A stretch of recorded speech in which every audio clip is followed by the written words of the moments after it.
surrendering to love and maintaining our standards. So the first thing you have to understand is that they do not contradict at all. They only seem to contradict because we have sort of mixed the ideas around love with all sorts of other stuff within our society. One of the big things that typically will, take down your standards is not so much that you are very surrendered to love, but that you are very attached and you lose your discernment, and you cannot understand what is surrendering to love and what is surrendering to attachment, what is surrendering to undignified behaviors and so forth. So love conquers all, yes, and if you can understand that love always remains, no matter how difficult the relationship is going, no matter if you have to break up or not, no matter what, the love that you initially felt is real and it remains alive within your heart, that would be a huge step. So it's not so much the surrendering to love, it's not so much an invitation, as many people unfortunately misunderstand it, to now let everything be done to you and not care, and I can love through anything and so forth, which is usually a schema that is actually hiding insecurities and hiding lack of self-worth and so forth. So be attentive that these two, they are not the same thing, but that in the Tantric viewpoint, the important thing is to remember that, love never really ever dies and it never loses. But that doesn't mean that if you are in an abusive relationship, you shouldn't end it. You should. And keep that love alive in your heart nevertheless. Also, don't forget that love is not a one-directional thing. If you vibrate and resonate really with love, then that means you will treat yourself with love as well. If you are being completely trampled over and feeling awful and so forth, then obviously also your initial impulse is not coming from love. And then it can be very helpful to observe, okay, so if I'm not treating myself lovingly, then clearly I'm not treating the other one lovingly as well. And that lends itself to believe that, okay, my motivation in acting in certain ways, also in ways of being a victim, is very likely not motivated by love, but it is motivated by attachment, fears, insecurities, and so forth. And then the idea is to, in order to surrender to love, you need to clean all of these aspects. Remember that these teachings of surrendering to love, that they usually come together with a big understanding of freedom as well. So if your so-called surrendering to love is not leading to freedom, is not leading to ecstasy, is not leading to godly awakening, then you're not surrendering to love. You're doing something else. You're being attached, insecure, and so forth. So purify those things. Please leave when it is the moment to leave.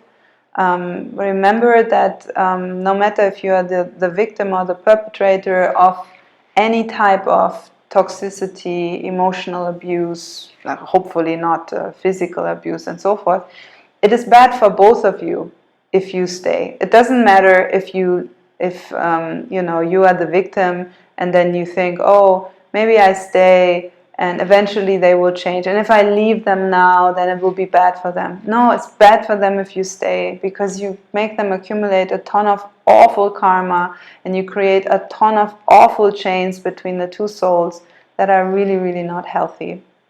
So when you notice, okay, this is really not going in the right direction, and you, if you have the ability to do therapy, do therapy. That would be very helpful, and you can turn around difficult relationships in that way quite easily. But for that, both of you need to be on board. And if it's not really possible to do that, or there's not really the willingness there to do that, then it's better to leave. And then don't waste your time, thinking about how all the horrible things that happened. Digest, but then learn more about love. While you are alone, also while you're in a relationship, always learn more about love and understand that when you are not having a healthy outcome, clearly it's not coming, or it's not motivated by love. There might be love involved, but it is not motivated by love, but probably by trauma, insecurities, etc., etc. By the way, please like, subscribe. And the bell. The bell, hit the bell, hit the like button, subscribe, be with us. You can identify love for its lightness. The impulse that comes from love is not binding, is not heavy. When you want to hold hands from love, you want, and it will be joyful too. And if it wouldn't, the actual impulse of love and the wish to hold hands is fulfilling on its own. And it will not grind you if it doesn't happen. So the wishes, and if you want to make love, and if you want to live together, and if you want to cross the ocean and meet your lover, even the longing is sweet. Love itself, even sometimes you long, and sometimes the longing is apparently painful, apparently tormenting. Love is sweet from all sides, from all angles. And it doesn't oblige. It doesn't suffocate. It doesn't suffocate you, and it doesn't encourage you to suffocate anyone. It creates, or let's say mixed, when the ego takes over it, there's a lot of shadows of attachment and so forth, and it's confused with the first impulse of love, which then, translated through the ego, became attachment, became obligations, became heavy. But cut that, and come back to that pure light impulse. The impulse of love is self-fulfilling. That's how you can identify it. Loving is fulfilling in itself.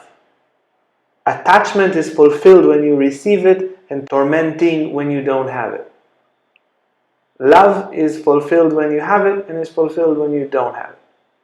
It's a very clear sign. So nourish the free side in you, and cut without mercy that which is confined. You don't need that inwardly. Just stay with this purity of love.